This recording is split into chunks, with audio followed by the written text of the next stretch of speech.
para que nos explique pues de manera más clara cómo funciona este trámite del juicio político y si en particular en contra del ministro Pérez Dayán seguirá avanzando. Tenemos con nosotros aquí en el estudio al abogado René Ramírez Benítez. René, nuevamente. Juan Pablo, Fernanda, muchas gracias por la invitación. En serio es un gusto estar aquí.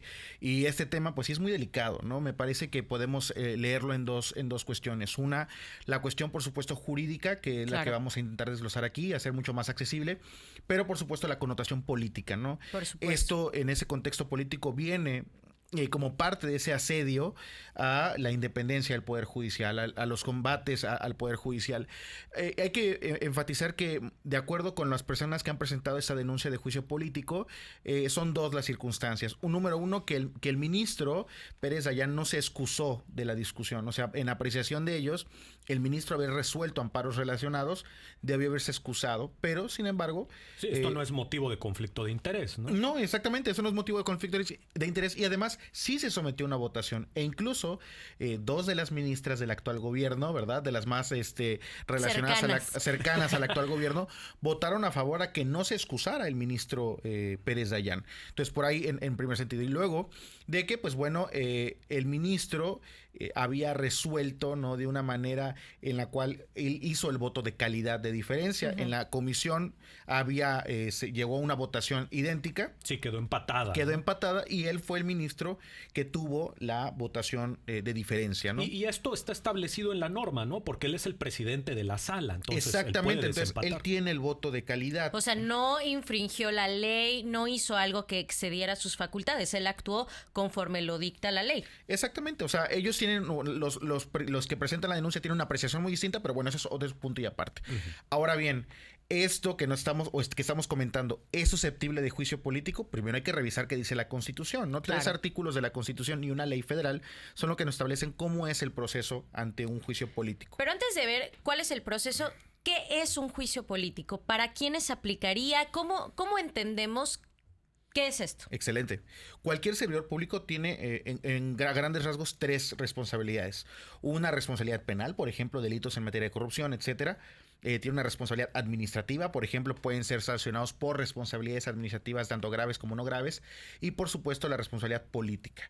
La responsabilidad política pues es la que se lleva a cabo con estos juicios juicios políticos que la ley nos habla de que proceden para un determinado número de supuestos. Por ejemplo, cuando se infringen las instituciones democráticas, cuando se vulnera alguna ley, por ejemplo, también cuando se ha cometido posiblemente un delito también, por supuesto. Entonces, hay diversos supuestos en los cuales va a proceder este juicio, que lo que va a hacer es involucrar a ese servidor público o que haya tenido un año de haber salido de la administración pública o de su función, y también titulares de organismos autónomos pueden ser susceptibles de juicio político y van a ser sometidos a un escrutinio por parte del Congreso de la Unión, particularmente la Cámara de Diputados, que va a ser donde se va a sustanciar este procedimiento seguido en forma de juicio, y con un órgano que va a resolver, pues que en ese entonces sería la Cámara de Senadores, que se va a instaurar como un órgano acusador y resolutor, ¿no? Entonces, así es como más o menos la dinámica a resolver. René, una pregunta. A lo mejor la experiencia más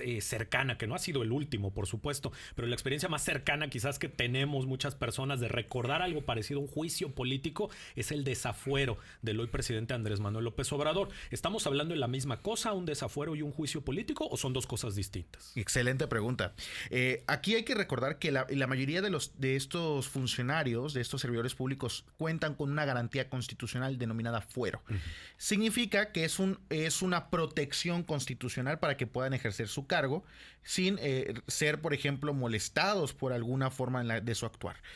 Entonces, lo que recordamos de Andrés Manuel, ¿no? Más que nada fue para removerle el fuero. A eso le llama la Constitución un juicio de procedencia, ¿no?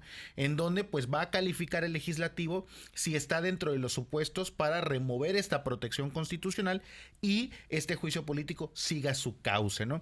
En ese sentido, me parece que primero se sigue el juicio de procedencia y ya luego seguimos al estudio de fondo, que sería como tal el juicio político. Porque era un funcionario con fuero, básicamente. Exactamente. Por eso primero hubo un desafuero y luego venía esto otro. O sea, primero hay que quitarle esta protección que tiene por el fuero para después poder enjuiciarlo. Exactamente. Y ¿Cuáles son las implicaciones? ¿Qué es lo que pasa? A ver, supongamos que sí llevan al ministro Pérez Dayano, que llevan al presidente de la República o algún otro funcionario a un juicio político. ¿Cuál es el impacto que tiene ¿Cuál es el efecto? ¿Qué pasaría? ¿Qué pasa con ese personaje político que ha sido enjuiciado? Claro, bueno, aquí la Constitución nos habla incluso de inhabilitación y destitución.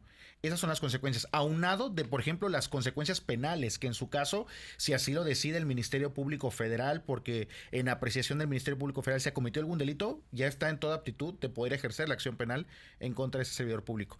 Me parece que aquí es importante reconocer que el juicio político es la última ratio, o sea, es la última frontera cuando el actuar de un servidor público no se atañe a lo que establece la Constitución, le infringe o incluso a las mismas leyes en la materia. Aquí, yo creo que en una apreciación muy personal, no se logra vislumbrar que estemos ante un escenario que sea susceptible de juicio político. Entonces, jurídicamente no estamos hablando que sea algo que nos sirva o que sea algo trascendente jurídicamente. Sin duda, entonces vamos a tocar la discusión desde el ámbito político, claro, ¿no? Desde la parte política, lo comentábamos hace un momento, Morena le sigue cuestionando ese voto de calidad. Claro. Y en ese sentido, pues no sé si tú lo ves como una forma de amedrentar al ministro, como una forma de avisarle al resto del Poder Judicial y de la Suprema Corte. Esto es lo que te va a pasar. Que Morena, exactamente, que Morena tiene la capacidad con sus votos, porque no sé, y esa sería otra pregunta, ¿cuántos votos se requieren para iniciarle este juicio político al ministro Pérez Dayano? Se requiere la mayoría calificada de los diputados y diputadas presentes en el momento de la sesión.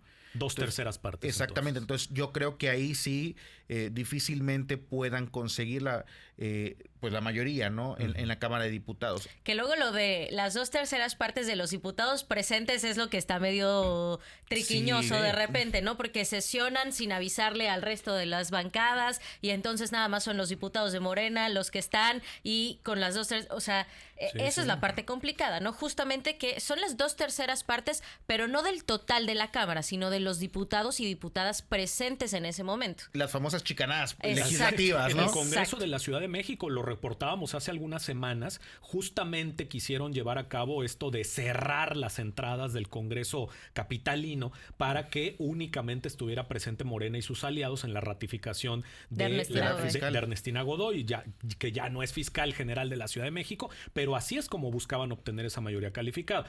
Hay maneras, digamos, para quien quiere, hay maneras de conseguir, pero hoy con los números que tienen de diputadas, de diputados, Morena no tiene los votos para enjuiciar políticamente a Pérez Dayano. Sin duda, y me parece también que los comunicados que hemos visto en redes sociales también de organismos internacionales con su preocupación de cómo esto, hay que recordar que esto viene a raíz de la discusión y la forma en la que la Suprema Corte resolvió la reforma de la industria eléctrica, o sea, la famosa reforma eléctrica de Andrés Manuel, la cual, pues bueno, fue declarada inconstitucional por la Suprema Corte, y a raíz de esto viene toda esta discusión. Sin duda, yo creo que va a ser muy importante ahora más que nunca retomar la discusión de la autonomía y la independencia judicial y de cómo la labor de nuestro máximo órgano, pues de interpretar la Constitución no debe ser visto como una amenaza, claro, sino al contrario como una forma de robustecer y fortalecer la democracia en México. De acuerdo. René, para ir cerrando y la última pregunta, ¿qué podemos esperar en términos, digamos, de fechas? ¿Hay algún plazo para que inicie esto y para que sepamos si procede o no? La ley federal nos habla de que tienen 3 días para ratificar la denuncia de juicio político ante la Secretaría General de la Cámara de Diputados, y a partir de ahí se inicia trámite con 2 comisiones, la Comisión de Puntos Constitucionales y Gobernación, con Comisiones Unidas con la Comisión de Justicia, y se va a crear esta famosa gran comisión. Entonces, a partir de esos días ya estaremos viendo la conformación de esta gran comisión y para empezar, si van a ratificar o no la denuncia ante la Secretaría General. Yo creo que estaríamos hablando aproximadamente unos 15 días, donde ya va a iniciar toda esta secuela procesal de esta denuncia de juicio político. ¿Y entonces esta votación se sube al Pleno de la Cámara de Diputados o solamente se vota en estas comisiones unidas? Primero pasa por las comisiones para saber si está dentro de los requisitos de, uno, si es un servidor público que es susceptible de juicio político, 2, sí, si encuadra, sí lo podemos llevar a pleno, ¿no? Y ya el dictamen ya pasa a pleno para su votación, y ya ahora sí sigue todo lo que ya conocemos de la procedencia, y ya per se el tema del juicio político, que es como un proceso seguido a forma de juicio, donde tenemos una parte acusadora, una parte resolutora, ¿no? Que es, en este caso sería en donde senadores se lleva a cabo toda esta discusión. Recordemos que es el Congreso de la Unión en su conjunto. O sea, para esto, aunque sea la Cámara de Diputados quien esté promoviendo el juicio político, al final se tendría que conformar el Congreso, es decir, la Cámara de Diputados con la Cámara de Senadores en conjunto. En la última etapa, pero en esta primera etapa solo se va a sustanciar el proceso ante la Cámara de Diputados. Lo que debate diputados es entonces, ¿lo acusamos sí o no? Exactamente. Sí, lo llevamos ante la Cámara de Senadores. Exactamente. Mira. Mejor explicado no se pudo. René, muchísimas gracias. Al contrario, muchas gracias a ustedes por la invitación.